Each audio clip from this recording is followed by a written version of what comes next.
Hello dear student, आपका बहुत बहुत स्वागत है हमारे चैनल सक्सेस दृष्टि पे। आज हम क्लास 12th के लिए एक नई सीरीज स्टार्ट करते हैं। देखिए, इसमें हम केमिस्ट्री के जितने भी चैप्टर्स हैं, मतलब बोर्ड के पॉइंट ऑफ व्यू से जो भी मेन टॉपिक है हर चैप्टर से, जिसे हर साल क्वेश्चन पूछे जाते हैं और आगे भी उस टॉपिक से संभावना है, उस टॉपिक को हम छोटे छोटे लेक्चर में क्लियर करते चलेंगे। तो अब देखिए, केमिस्ट्री को आप बोरिंग समझना बिल्कुल छोड़ दीजिए। मतलब बहुत सारे बच्चे हैं जिन्हें कहते हैं केमिस्ट्री समझ में नहीं आती। अब देखिए, अब 12th में आप आ गए हैं, अगर आपका पूरा 11-12 ये सारा एकदम बेकार गया है तो केमिस्ट्री को समझना तो थोड़ा सा कठिनाई होगी ही। लेकिन अगर आप थोड़ा सा अपनी एफर्ट देना तो बहुत आसानी से समझ सकते हैं। आपको बस केमिस्ट्री अगर स्टार्ट करना है तो सबसे पहले आपको तत्व, क्योंकि ये सारा खेल केमिस्ट्री में तत्वों से ही शुरू होता है, एलिमेंट से ही शुरू होता है। हमने पता है आपको को जो केमिस्ट्री है वो एक संगठन है और बिना केमिस्ट्री के हम अपने जीवन में मतलब संभावना ही नहीं कर सकते। हम तो खुद ही केमिस्ट्री के बने हुए हैं, सारी चीज़ें तो केमिस्ट्री से ही आई हैं। पहले क्या एटम्स, इलेक्ट्रॉन्स, प्रोटॉन्स, वो मिलके ने एटम्स बनाया, फिर एटम्स ने मिलके अणु बनाया, अणु ने मिलके किसी भी पदार्थ का निर्माण किया। हमारे ही शरीर में शेल बनते हैं, बहुत सारे तत्व हमारे शरीर में ही हैं, मतलब उनकी ज़रूरत होती है, बनते हैं। तो सब कुछ जो संगठन है वो केमिस्ट्री का ही है। संगठन का कार्य करना किसका था? किसी भी पदार्थ को बनाने का केमिस्ट्री का ही था। तो आपको बस दो चैप्टर, एक तत्वों का वर्गीकरण, तत्वों का परमाणु क्रमांक, संयोजकता, जो सारी चीजें हैं वो ज्ञात पढ़ लीजिए, और दूसरा केमिकल बॉन्डिंग। ये दो अगर चैप्टर आप बेस मतलब इस पे बेस बना लेते हैं तो फिर आगे आपको केमिस्ट्री बिल्कुल भी आसान लगने लगेगी। तो इसके लिए आप लोग को इसी चैनल पे तत्वों, बेसिक केमिस्ट्री से तत्वों का वर्गीकरण और केमिकल बॉन्ड पूरा वीडियो लेक्चर अवेलेबल है। आप एक बार प्लीज़, अब देखिए, अगर आपको अच्छा मार्क्स लाना है और आप चाहते, और आप हमें, कोई भी स्टूडेंट ऐसा नहीं है जो चाहेगा कि हमारे बोर्ड में अच्छे नंबर ना आए, तो आपको थोड़ी तो मेहनत करनी पड़ेगी। अब कुछ पाना है तो कुछ खोना तो पड़ेगा ही, तो आप थोड़ी सी मेहनत कीजिए। अब देखिए, बहुत कम टाइम बचा है, अब आप अपनी मेहनत स्टार्ट कर दीजिए। बहुत हो गई मौज मस्ती। आप जाके उस बेसिक केमिस्ट्री और तत्वों का वर्गीकरण और केमिकल जो केमिकल बॉन्ड है उसको एक बार अच्छे से पढ़ लीजिए, फिर उसके बाद अपनी केमिस्ट्री स्टार्ट कीजिए। और देखिए, केमिस्ट्री में जो 12th है यूपी बोर्ड, उसमें से पहला चैप्टर जो हमारा सॉलिड स्टेट था वो तो कट चुका है। दूसरा जो चैप्टर है हमारा सॉल्यूशन। तो अगर आप बेसिक केमिस्ट्री पढ़ेंगे, जो हमारा बेसिक लेक्चर है, तो सबसे पहले आपको उसमें पदार्थ के बारे में पता चल जाएगा और पदार्थ के क्या होता है, फिर तत्वों के बारे में सारी चीज़ें क्लियर हो जाएंगी। अब उसके बाद अगर आप ये लेक्चर अभी देख लें, फिर उसके बाद वो सारा करके फिर इसको लेक्चर को देखेंगे तो आपको पूरी अच्छी तरीके से समझ में आने लगी। थोड़ा सा कंसिस्टेंट तो आपको होना पड़ेगा। तो देखिए, सॉल्यूशन, इस चैप्टर से जो भी इम्पोर्टेंट टॉपिक है हमने लिख दिया है। हमें पता है कि आपने स्कूल या कहीं पढ़े तो ज़रूर होंगे आप लोग, इस चैप्टर के बारे में सारी चीज़ें से परिचित होंगे। बस यहाँ पे आपको मेन टॉपिक है वो रिवाइज करवाया जाएगा, ताकि अब देखिए, अब आपको लर्न करना है तो थोड़ा सा अगर आप भी टाइम है, आप बेसिक क्लियर कर लेते हैं तो ये लर्निंग भी आसान हो जाएगी। चैप्टर है सॉल्यूशन, जिसका हिंदी में हम बोले तो नाम क्या है? विलयन। और विलयन जो बनता है, ये दो, विलेय प्लस विलायक, ये दो यहाँ से विलेय और विलायक मिलके किसका निर्माण करते हैं? विलयन का। अगर आपको ही वाटर ले लें और उसमें नमक डालें और दाल को घोलें, घोलने के बाद वो क्या बन गया? एक विलयन बन गया। तो विलयन वैसे दो प्रकार से, समांगी और विषमांगी होते हैं मिश्रण ना। तो जो समांगी होता है वो, मान लीजिए चीनी पानी को हमने घोल दिया तो वहाँ से संभव फिर नहीं कि आप नमक अलग कर पाएंगे, तो ये किस प्रकार का हो जाएगा? समांगी। और विषमांगी में हम देखिए, अगर आपने बालू ले लिया, उसको जल में घोलिए, चाहे जितना भी पावर लगा ले घोल के, लेकिन फिर उसको छान के अलग करेंगे तो बिल्कुल भी अलग हो जाएगा। तो उस प्रकार के हम विलयन को विषमांगी कहते हैं। तो ये हो गया हमारा बेसिक। अब यहाँ से विलयन के बारे में, विलयन पढ़ रहे हैं तो पता तो होना चाहिए, और विलयन से आपको पता चलेगा। अब देखिए, विलयन के प्रकार अब बिलियन भी चैप्टर आपका अवेलेबल है इस पर, अगर मोस्ट मतलब पूरा पढ़ना चाहते हैं तो पढ़ लीजिएगा वहाँ से बिलियन क्या क्या होता है। तो हमें पता है बिलियन एक तो द्रव को घोल के बना सकते हैं, ठोस द्रव को घोल के बना सकते हैं, गैस द्रव को घोल के बना सकते हैं। तो ये सारी चीजें हमारे बिलियन बनाने की। तो इसमें से आप देखिए जो इम्पोर्टेंट है, सबसे पहले आपको ये इसमें याद होना चाहिए कि द्रव्यमान प्रतिशत बराबर फार्मूला क्या होता है, विलेय का द्रव्यमान अपान विलयन का द्रव्यमान इंटू मल्टीप्लाई बाई 1000। यहाँ से केजी होता है तो या तो केजी लिखे या 1000 से कर दे मल्टीप्लाई, वो सारा। तो ये सारा आयतन का इसी तरह। फिर देखिए सबसे मेन इंपॉर्टेंट है मोलरता एंड मोलरता। आपको ये इसी चैप्टर में नहीं, आगे के चैप्टर में भी मिलेगी मोलरता और मोलरता। यहाँ से देखिए एक और होता है मोल अंश, जो ज्यादा इंपॉर्टेंट है। और मोल अंश, मान लीजिए हम कोई भी विलयन लेंगे तो उसमें भी एक विलेय होगा और एक विलायक होगा। तो यहाँ से अगर मान लीजिए आप विलेय को मान लेते हैं ए और विलायक को मान लेते हैं बी। अब यहाँ से आपको पूछा जाए कि ए का मोल अंश बताओ, तो अगर मान लीजिए मोल अंश को आप x मान ले रहे हैं, तो अगर आपको ए का मोल अंश निकालना है तो यहाँ से आप एक्स ए लिखेंगे और यहाँ से आप ऊपर लिखेंगे एक्स ए और नीचे लिखेंगे एक्स ए प्लस एक्स बी। ये हो गया हमारा मोल अंश। और इसी के लिए अगर आपको बी के लिए निकालना है तो यहाँ पे लिखेंगे बी और ऊपर लिखेंगे एक्स बी एक्स ए प्लस एक्स बी। ये होता है मोल अंश निकालने के लिए। ये विलेय है और ये जो बी है वो विलायक है। विलेय की मात्रा हमेशा कम होती है और विलायक की मात्रा हमेशा अधिक होती है, ये परिभाषा हो गई। विलेय विलायक में घुल जाता है, जो घुलता है उसे विलायक कहते हैं, जो घुलता है उसे विलेय कहते हैं। विलेय हो गया, उसने अपना अस्तित्व तो खो दिया, विलेय हो गया, हम बोल सकते हैं विलेय। और विलायक जिसने उसको घोला है उसे विलायक बोलते हैं। तो ये हो गया हमारा मोल अंश। अब इसमें ये सारा इम्पोर्टेंट टर्म्स हैं, ये आपको लर्न या करना होगा अच्छे से। अब देखिए यहाँ से एक टर्म्स आता है मोल। अब हमें पता है 11 तो आप लोगों ने पूरी बर्बाद ही कर रखी है। तो जो मोल होता है, अब मोल बराबर देखिए क्या होता है, यहाँ से मोल दिया गया द्रव्यमान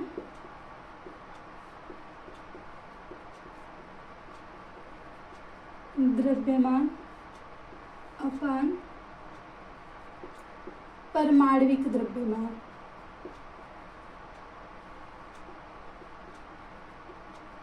ये होता है मोल निकालने के। यहाँ से कभी मोलर द्रव्यमान भी दे देता है। तो परमाणविक द्रव्यमान, अब आपको परमाणु भार याद करना होगा।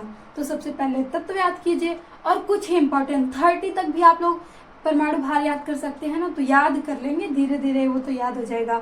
सोडियम का 23, फिर ऑक्सीजन का 16, नाइट्रोजन का 14, कार्बन का 12, ऐसे करके आप धीरे धीरे याद कर लेंगे। क्लोरीन का 35.5। तो ये सारा हमारे क्वेश्चन के लिए है।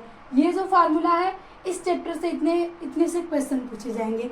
और इसमें 2 इम्पॉर्टेंट नियम हैं, हेनरी का नियम और राउल्ट का नियम। और ऐसा मतलब जब भी एग्जाम होता है तो कई सेट्स बनते हैं, तो हर एक मतलब कोई ना कोई सेट में ये जरूर पूछा जाता है। तो एक बहुत ही इम्पॉर्टेंट टॉपिक है। तो ये मोल बराबर आप लोग एक बार पूरा लिख लीजिए, स्क्रीनशॉट ले लीजिए और फिर हम ये मिटाते हैं और हेनरी का नियम बताते हैं। अब देखिए हेनरी का नियम रट रहे हैं, नहीं याद हो रहा है। सबसे आसान तरीका ये है, हेनरी का नियम में आपको गैस को घोलना है द्रव में। अब ये आसान बात तो है नहीं कि आपको द्रव दे दिया जाए और गैस, पता है ये गैस के कण तुरंत ऊपर ऐसे गैस रखे वो चारों तरफ फैल जाती है। अब आपको वैसे दे दिया कि एक विलयन पात्र ले लो, मान लीजिए आपको ये पात्र दे दिया गया और इसमें आपने लिक्विड लिया है और कुछ गैसेस आपको कहा रहे इसमें घोलने के लिए, तो आप आसानी से घोल सकते हैं? नहीं, इसके लिए आपको दाब की आवश्यकता पड़ती है। और इसे आप याद रख सकते हैं कोल्ड ड्रिंक से। कोल्ड ड्रिंक में, कोल्ड ड्रिंक तो होती है मान लीजिए लिक्विड, और उसमें क्या घुली होती है? CO2। और CO2 क्या है? गैस है। इसीलिए जो कोल्ड ड्रिंक का ढक्कन, जो कैप होता है, वो इतना प्रेशराइज करके बंद किया रहता है। और आप जैसे ही उसको ढीला करते हैं तो वो पूरा गैस निकलती है, जिसके कारण वो गिरने लगता है। अगर आप उसको चेक करके ऐसे करें तो पूरा फिर गिर जाएगा। देख सकते हैं, कर सकते हैं आप प्रैक्टिकल। देखिए प्रैक्टिकल करेंगे ना तो और आसानी होगी। तो इस समय तो मतलब है बिल लेने तो हम भी करवा देते। आप ऐसा कोल्ड ड्रिंक तो पीते ही हैं दैनिक जीवन में, तो आप वहाँ देख सकते हैं कि उसमें CO2 घुली है। वो किसके नियम से घुलती है? हेनरी के नियम से। हेनरी ने ही बताया था उसे हमें कैसे घोलना है। तो जब भी हमें इसमें गैस को घोलना होगा तो यहाँ से हम एक प्रेशर लगाते हैं। मान लीजिए ये हमारा लिक्विड था और इसमें ये जो गैस आ गई है, तो अब हम इसको प्रेशराइज कर देंगे। जितना प्रेशर लगा देंगे उतना अच्छे से ये खुलेगी। हम जितना दबाते जाएंगे तो नीचे विलयन है, तो ये जो गैस के कण हैं जितना फोर्स लगाएंगे वो उतना आसानी से उसमें खुल जाएंगे। तो यही जो हेनरी का नियम होता है कि किसी भी मतलब द्रव में हमें गैस को घोलना होता है तो वो उसका जो मोल अंश होता है वो दाब के समानुपाती होता है, कि जब हम जितना मोल अंश जितना मतलब विलेयता होगी वो जितना दाब बढ़ाएंगे उतना बढ़ती चली जाएगी। लेकिन देखिए इसमें टेम्परेचर स्थिर होना चाहिए। यहाँ पे जो ताप है स्थिर होना चाहिए, क्योंकि अगर आप नीचे से गर्म करते जाएं और ऊपर से दाब लगाते जाएं तो फिर देखेंगे वो कैसे घुल रही है। इसीलिए इसमें जो हेनरी के नियम में ताप स्थिर करके आप जो दाब लगाएंगे तब इसमें जो फार्मूला निकल के आएगा, जो हमारा P से हम दिखाते हैं दाब को, ये प्रोपोर्शनल होगा हमारा x के, और x क्या है, मोल अंश है। तो इसमें जो गैस ये किसके हैं, गैस के मोल हैं।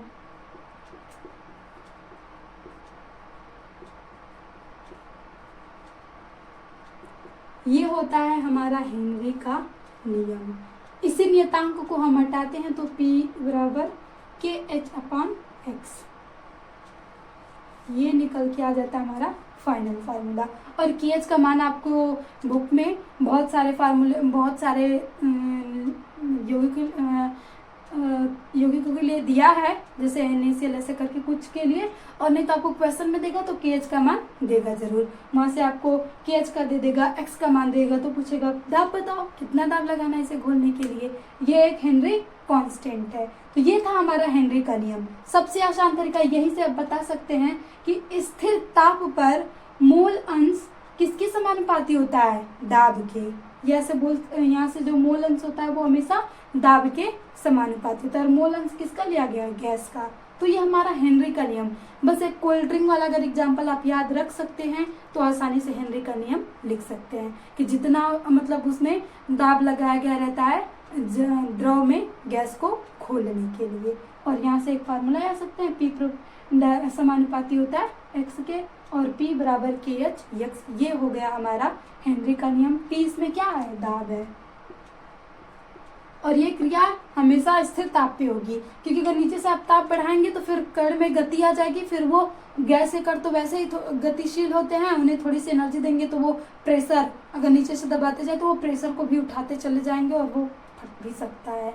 इसलिए आप लोग ऐसा देखते होंगे ना, कभी मान लीजिए कहीं बॉटल ऐसे पैक बंद करके रखी हो, उसमें कुछ ऑयल हो, पानी ही भर के रख दे और कमरे में कोई आग जला दे, वो सारा प्रेशर के कारण ना फिर वहाँ पे जो टेम्परेचर जैसे बढ़ेगा, कोई भी अगर गर्म करते हैं और ऊपर दम करके तो पूरा फट जाएगा, क्योंकि अंदर का प्रेशर बहुत अधिक हो जाएगा बाहर के प्रेशर से, तब फिर वो निकल जाएगा, जो कड़के हैं वो ऊपर लगाएंगे और पूरा वो फट जाता है, इसी का कारण होता है। तो सारी छोटी छोटी बातें आप दैनिक जीवन में देख सकते हो, हो मतलब देखे होंगे आप लोग, किए भी होंगे ऐसा इमेजिन या महसूस। अब फिर हम आ जाते हैं राउल्ट्स के नियम में। अब राउल्ट्स का नियम होता है किसी निश्चित ताप पर विलयन में उपस्थित वाष्पशील अवयवी घटक का आंशिक वाष्प दाब मूल अंश के समानुपाती होता है। इसमें भी वही बात है कि जो हमारा मान लीजिए ये हो गया सॉल्यूशन का, जो भी अवयव है वो सॉल्यूशन का जो यहाँ से वाष्पशील अवयव ही लेना है, यहाँ से वाष्पशील मतलब अवयव ही लेना है, क्योंकि और कोई नहीं लेंगे। राउल्ट्स का नियम का ये ली गई है कि इसमें हमेशा हम वोलेटाइल सॉल्यूशन लेते हैं। तो यहाँ से हम ये लेते हैं, ये डायरेक्टली प्रोपोर्शनल टू किसके होता है, x के। और जब हम यही हटाते हैं तो यहाँ पे PS इक्वल टू XP0, ये निकल के आ जाता है हमारा फार्मूला। ये जो P0 है हमारा आंशिक दाब है, आंशिक दाब यहाँ से लिखा गया ना, आंशिक दाब।